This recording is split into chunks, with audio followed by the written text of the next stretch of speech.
내 집이 있어도 국민연금 받아도 일도 하고 있는데 기초연금 받을 수 있을까요? 오늘 영상 끝나면 내가 기초연금을 받을 가능성이 있는지 없는지 스스로 판단하실 수 있을 거예요. 혹시 나는 집도 있고 국민연금도 받고 일도 하고 있어서 기초연금은 못 받을 거야 라고 생각하고 신청도 안 해보신 분 계신가요? 그거 진짜 손해일 수 있어요. 그리고 반대로 나는 조건이 이 정도면 당연히 되겠지 라고 안심하고 계신 분도 계실 거예요. 오늘 영상은 그런 분들이 꼭 끝까지 보셔야 해요. 왜냐면 오늘 사례를 보시면 집도 있고 국민연금도 받고 일도 하시고 예금도 있는데 기초연금을 받을 수 있는 경우가 있다는 걸 보시게 될 거거든요. 반대로 조건이 조금만 달라져도 탈락하실 수도 있어요. 정말 몇만 원 차이로 결과가 완전히 달라질 수 있기 때문이에요. 조건 하나만 보고 미리 포기하거나 안심하면 받을 수 있었던 34만 9,700원을 그냥 놓치는 셈이 될 수도 있으세요. 참고로 오늘 이야기에 나오는 분은 이해를 돕기 위한 가상의 인물이에요. 헷갈리지 않으시도록 먼저 말씀드릴게요. 그럼 바로 시작하겠습니다. 서울에 사시는 김영금 할아버지. 1961년 8월생이세요. 올해 만 65세가 되십니다. 30년 가까이 직장 생활을 하시면서 마련하신 아파트에서 혼자 살고 계세요. 부인과는 몇 년 전 사별하셔서 현재는 혼자 생활하고 계시대요. 따라서 기초연금에서는 단독 가구에 해당합니다. 할아버지께서 살고 계신 아파트는 최근 매매가로는 7억 원 정도 합니다. 그런데 기초연금은 실제 가격이 아니라 시가 표준액을 기준으로 계산해요. 이 아파트의 시가 표준액은 약 5억 원 정도예요. 그리고 김연금 할아버지께서는 국민연금을 30년 가까이 내셔서 매달 50만 원 정도를 받으신다고 하세요. 그래도 생활비를 보태야 해서 동네 마트에서 주 4, 5일 정도 진열 정리와 계산 보조 일을 하시면서 매달 200만 원 정도를 더 벌고 계세요. 통장에는 그동안 모아둔 예금이 5천만 원 정도 있고 차는 8년째 타고 있는 국산 중형차 한 대가 있으십니다. 그런데 요즘 장 보러 가보신 분들은 다 아시죠? 예전에는 10,000원이면 이것저것 담았는데 이제는 몇 개만 담아도 금방 10,000원이 넘어가 버려요. 국민연금에 근로소득까지 더해서 들어오긴 하지만 생활비로는 늘 빠듯했어요. 그러던 어느 날 경로당에서 옆자리에 앉은 친구가 이런 말을 했습니다. 형, 이번에 기초연금 또 오른다던데 신청했어? 김연금 할아버지는 손을 휙휙 저으며 말했어요. 나는 안 될 거야. 집도 있고, 국민연금도 받고, 일도 하잖아. 그런 사람이 뭘 더 받겠어. 친구는 고개를 갸웃했습니다. 그래도 한번 알아는 봐. 손해볼 거 없잖아. 김연금 할아버지는 속으로 생각했습니다. 한 달에 35만 원이면 생활비에 큰 도움이 될 텐데. 하지만 동시에 어차피 떨어질 텐데 괜히 서를 때려 다니는 것도 번거롭긴 한걸 하는 마음이 더 컸습니다. 자, 여기서 잠깐 멈추어 볼까요? 지금 영상 보시는 분들 중에도 김연금 할아버지처럼 나는 조건이 이러이러해서 안 될 거야 라고 미리 포기하신 분 계시죠? 그런데 김연금 할아버지의 결과는 예상과 달랐습니다. 집도 있고 국민연금도 받으시고 일도 하시고 예금도 있는데 실제 계산을 해보니 정말 딱 몇만 원 차이였어요. 과연 받을 수 있으셨을까요? 아니면 아쉽게 탈락했을까요? 지금부터 하나씩 정확하게 확인해 보도록 하겠습니다. 며칠 뒤 친구의 말이 계속 마음에 걸렸던 할아버지는 결국 복지로 홈페이지에 들어가 모의 계산을 해보기로 했어요. 에이, 그래도 한번 확인이나 해보자.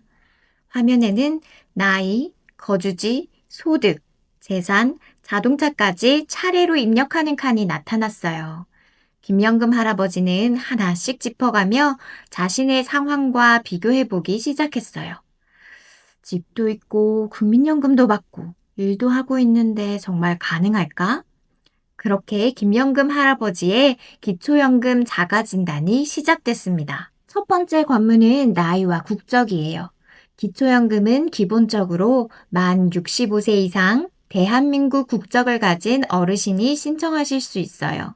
2026년에는 1961년생 어르신들이 새롭게 이 조건을 충족하게 됩니다.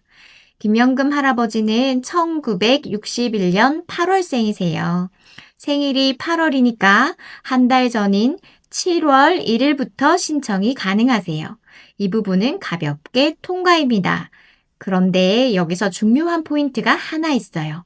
기초연금은 생일이 지나고 나서야 신청하시는 게 아니라 생일이 속한 달의 한 달 전부터 미리 신청하실 수 있어요. 신청이 늦어지면 지나간 달의 연금은 소급해서 받지 못할 수 있으니 올해 만 65세가 되시는 분들은 본인 생일 기준으로 신청 시기를 꼭 확인하셔야 해요. 그러니까 1961년 8월생이신 분들은 7월부터 신청하실 수 있다는 점 꼭 기억해 두세요. 두 번째 관문은 소득인정액이에요. 2026년 선정 기준액은 단독가구 월 247만 원, 부부가구 월 395만 2천 원이에요. 할아버지처럼 배우자 없이 혼자인 경우는 단독가구로 분류되어 247만 원이 기준이 되는 거예요. 이 247만 원이라는 숫자 안에 내 모든 소득과 재산을 환산한 금액이 들어가야 하는 거예요. 여기서부터 할아버지는 슬슬 걱정이 되십니다. 집도 있고 국민연금도 받고 일도 하는데 그리고 통장에 모아둔 돈도 있는데 이거 다 더하면 247만 원 넘는 거 아니야? 바로 이 지점이 오늘 영상의 핵심입니다. 조건이 여러 가지 겹쳐 있으니 당연히 안 될 것 같으시죠? 그런데 기초연금은 조건 하나만 보고 판단하는 게 아니라 각각의 소득과 재산을 정해진 방식대로 계산해서 최종 소득 인정액을 보는 거예요.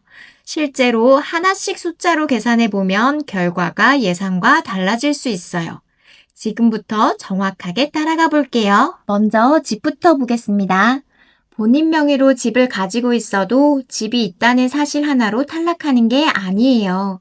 대도시에 거주하시는 경우 집값에서 먼저 1억 3,500만 원을 기본으로 공제해줘요. 이건 주거를 유지하시는데 필요한 최소 비용을 인정해주는 거예요. 김영금 할아버지 아파트는 시가 표준액이 5억 원이에요. 여기서 1억 3,500만 원을 빼면 3억 6,500만 원이 남는 거예요. 이 남은 금액에 연 4%를 곱하고 12개월로 나누면 한 달에 약 121만 7천 원이 소득으로 환산되는 거지요. 5억짜리 집인데 121만 원밖에 안 잡힌다고? 맞습니다. 집값 전체가 그대로 잡히는 게 아니라 기본 공제를 뺀 나머지에만 낮은 비율이 적용되기 때문이에요. 두 번째는 국민연금입니다. 국민연금 받으면 기초연금 못 받는 거 아니야? 라는 오해가 정말 많아요. 결론부터 말씀드리면 국민연금을 받는다고 기초연금을 못 받으시는 건 아니에요. 둘은 별개의 제도이거든요. 다만 국민연금은 근로소득처럼 공제가 적용되지 않고 받는 금액이 그대로 모두 다 소득으로 잡히는 거예요. 김영금 할아버지의 국민연금은 월 50만 원이니까 50만 원 그대로 소득에 더해지는 겁니다. 여기서 한 가지 더 말씀드릴게요. 실제로는 국민연금을 50만 원 정도 받고 계신 분 중에도 연계 감액이 적용되실 수도 있어요. 다만 연계 감액은 국민연금의 구성과 개인별 상황에 따라 달라지는 별도의 제도이거든요. 그래서 오늘 영상의 목적은 기초연금을 받을 수 있는지 없는지를 확인하는 자가진단이기 때문에 이번 사례에서는 연계 감액은 고려하지 않고 국민연금 50만 원이 그대로 반영된다고 가정할게요. 세 번째는 근로소득입니다. 김영금 할아버지의 월급은 200만 원이에요. 먼저 116만 원을 빼면 84만 원이 남습니다. 이 84만 원의 70%만 소득으로 잡히니까 실제로 반영되는 금액은 58만 8천 원이에요. 200만 원을 벌어도 소득으로는 약 59만 원 정도만 잡히는 거예요. 200만 원이나 버는데도 실제로는 59만 원만 반영된다고? 맞습니다. 기초연금은 어르신들이 일을 한다는 이유만으로 불이익을 받지 않으시도록 근로소득에 큰 공제를 적용하고 있어요. 일하면 다 깎이는 거 아니었어? 아니에요. 어르신들이 일을 하셔도 생활에 큰 지장이 없도록 공제 구간을 아주 넉넉하게 만들어 놓은 거예요. 네 번째는 예금 5천만 원이에요. 금융재산에는 기본적으로 2천만 원이 공제되거든요. 김연금 할아버지의 예금 5천만 원에서 2천만 원을 빼면 3천만 원이 남죠? 이 3천만 원에 연 4%를 곱하고 12개월로 나누면 한 달에 10만 원이 소득으로 잡히는 거예요. 5천만 원이라는 적지 않은 돈인데도 실제로 잡히는 건 10만 원밖에 안 되는 거예요. 다만 실제 기초연금 소득 인정액 계산은 금융재산의 종류, 부채 여부 등 개인 상황에 따라 달라질 수 있어요. 오늘 설명드린 월 10만 원은 부채가 없는 김연금 할아버지의 사례를 단순화해서 계산한 예시라는 점 참고해 주세요. 다섯 번째는 자동차입니다. 여기서 많이들 헷갈려 하세요. 많은 분들이 차가 있으면 기초연금 못 받는 거 아니야? 라고 생각하시는데 자동차가 있다고 해서 무조건 탈락하는 것은 아니에요. 중요한 건 차량 가입과 차량 종류 등 여러 기준을 함께 본다는 점이에요. 김연금 할아버지의 차는 8년째 타고 있는 국산 중형차예요. 샀을 당시에는 4천만 원 정도였지만 현재 8년차 중고차 시세로 보면 4천만 원에 한참 못 미치는 수준이에요. 즉, 많은 분들이 타고 계시는 일반적인 중고차 수준이라고 보시면 될 것 같아요. 따라서 이 차량은 기초연금 판단에 큰 영향을 주지 않는 거예요. 그런데 차가 2년 후면 10년이 되잖아요. 그러면 뭐가 달라지나요? 좋은 질문이에요. 10년 이상의 차량은 일부 기준에서 예외가 적용될 수 있어요. 다만 김연금 할아버지의 차량은 현재도 차량 가액이 높지 않은 일반 차량이기 때문에 10년이 된다고 해서 결과가 크게 달라지는 상황은 아니에요. 즉, 지금도 큰 영향이 없고 앞으로도 큰 변화는 없다고 보시면 될 것 같습니다. 이제 다 더해볼게요. 집 121만 7천 원, 국민연금 50만 원, 근로소득 58만 8천 원, 예금 10만 원, 국산 중형차 영향은 거의 없음. 이걸 다 더하면 약 240만 5천 원이에요. 단독 가구 기준 선정 기준액 기억하시나요? 247만 원이었죠. 247만 원에서 240만 5천 원을 빼면 약 6만 5천 원 차이예요. 정말 딱 한 끗 차이로 선정 기준액 아래로 들어온 거예요. 우와, 이렇게 빠듯하게 통과하는 거였어? 그렇습니다. 조건 5가지가 다 겹쳐 있어서 당연히 안 될 것이라고 생각했는데 하나씩 정확하게 계산해 보니 통과였던 거예요. 그런데 동시에 이 사례가 보여주는 것도 있습니다. 집값이 조금 더 높았거나 근로소득이 조금 더 많았거나 다른 재산이 추가로 있었다면 결과는 달라졌을 수도 있다는 점이에요. 그만큼 기초연금은 막연한 추측이 아니라 정확한 숫자로 계산해 보는 것이 중요합니다. 김연금 할아버지는 복지로 모의 계산 결과를 보고 눈을 의심했어요. 수급 가능이라는 문구가 떠 있었거든요. 진짜 받을 수 있다고? 나는 당연히 안 될 줄 알았는데. 다음 날 할아버지는 동네 행정복지센터를 직접 찾아갔습니다. 신분증과 통장 사본을 챙겨서요. 직원의 안내를 받아 신청서를 작성하고 나니 생각보다 훨씬 간단했어요. 이렇게 빠듯하게 통과하는 줄도 모르고 괜히 미리 포기하고 있었네.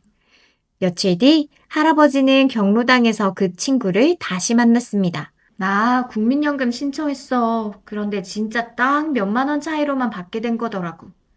친구가 놀라며 물었습니다. 그래? 그럼 만약 형 집이 조금만 더 비쌌으면 어떻게 되는 거야? 그러게, 조금만 조건이 달랐어도 못 받을 뻔했더라. 그래서 대충 짐작만 하고 포기하면 안 되는 거였어. 정확하게 계산해봐야 알 수 있는 거였더라고. 이제 더 이상 막연한 추측으로 스스로 포기하지 않게 되었어요.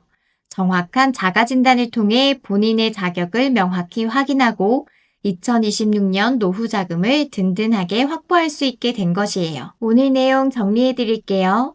본인 명의로 집이 있어도 대도시 기준 1억 3,500만 원이라는 큰 공제가 먼저 적용되기 때문에 무조건 탈락하는 게 아니에요.